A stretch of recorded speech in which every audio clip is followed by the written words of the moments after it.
Bell icon press करा आणि राजश्री मराठीचं एकही अपडेट मिस करू नका.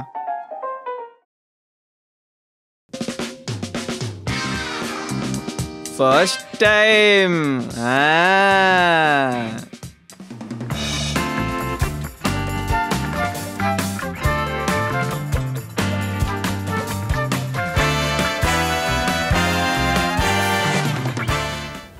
ओ गॉड.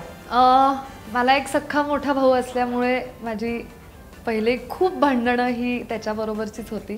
तर असं व्हायचं की मी त्याच्यापेक्षा लहान होते आणि खूप बारीक होते, त्यामुळे मला त्याला फार काही करता यायचं नाही आणि तो मला मोठा असल्यामुळे खूप खोट्या गोष्टी सांगायचा किंवा मला त्यांनी असंही खूपदा सांगितलं होतं की मी अडॉप्टेड आहे वगैरे वगैरे, असं तो मला खूप काय काय करायचा. आणि अशावेळी माझा डिफेन्स एवढाच असायचा की मी खूप आरडाओरडा करायचे आणि सोफ्यावर जाऊन पडायचे आणि पडून लाथा मारायचे. तर त्यामुळे हे फिजिकल आणि शाब्दिक असं दोन्ही भांडण होतं, वन ऑफ द फर्स्ट. आणि मी ओरडायचे, त्यामुळे माझ्या आईवडिलांना असं वाटायचं की तो मला मारतोय आणि त्यामुळे मी शक्तीपेक्षा युक्ती श्रेष्ठ या ह्याच्यावरती ते भांडण जिंकायचे रेग्युलरली. आणि तो माझे केसही ओढून मला अख्ख्या घरात घेऊन फिरायचा. That was quite traumatic.